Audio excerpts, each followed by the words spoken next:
Apostle. Wow. The journey that I have been on. And I know that we've all had things come up in our lives, challenges. But on February 28th, 2013, about 12:45 p.m., my life changed.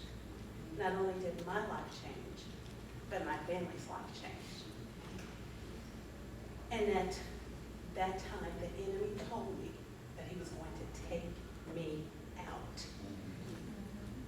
And I thought, oh no. That very second, my life changed. He thought he could take me out.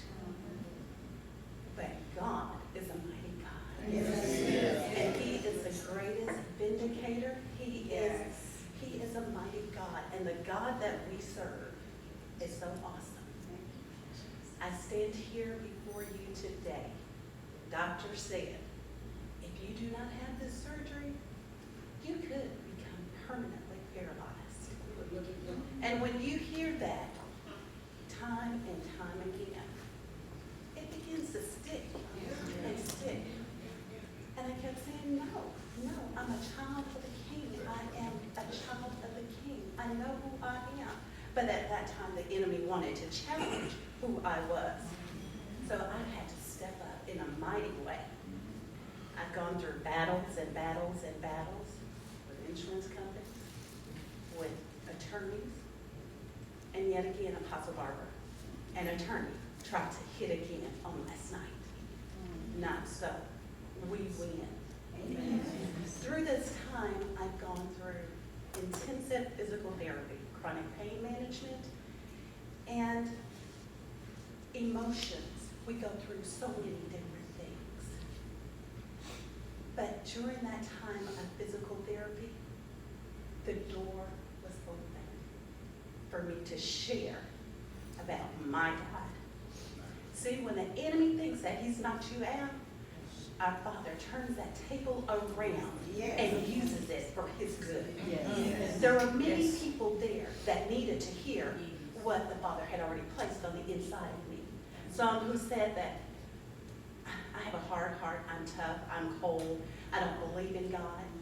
But let me tell you, the toughest of the tough, they wept and cried like little babies in my arms. So what the enemy meant for evil, God turned it around and he opened doors.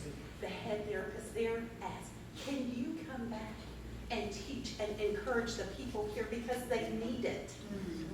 And I thought, well, yes, I'm going through physical therapy. And then they said, you're here for a reason. We need you. And I thought, well, I need them. I know I need them. But one day, I was on the table and the doctor was getting ready to perform a treatment. And I looked at him and I told him, I said, I'm just tired of this. I just want it to be over. And his words were, you're being taught humility and long suffering. And I thought, oh my God. I just lay down on the table and shut my mouth. And on this journey, I had met up with humility, long suffering, and patience in an entirely new way. I met up with kindness and self-control at a whole new level. I also met up with peace in a greater degree. When we go through things, we need peace. Without it, we cannot make it. And I met up with love in a way, God's love, in a special way. And faithfulness in a more powerfully and supernatural way. All along the way, counted it all joy. And see, it was not by accident that I met up with them. It was all in the Father's plan.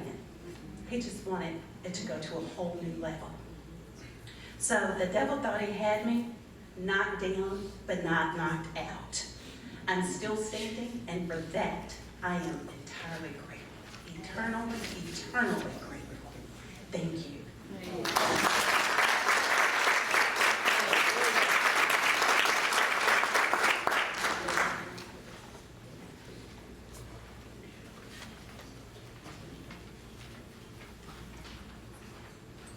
we do have 7 directors in our group. 3 of them live out of state, and they always fly in whenever something is taking place. However, they've been going through some things with health and family, so they weren't able to make it. And those directors are Sherilyn Palasia and Carolyn Williams. You know, God puts people together for a reason. I'm going to introduce a non-director who wants to give a testimony, and we're going to let that person do it. Are these testimonies making any difference for you at all? Are you encouraged by it? I introduce Dr. Walker.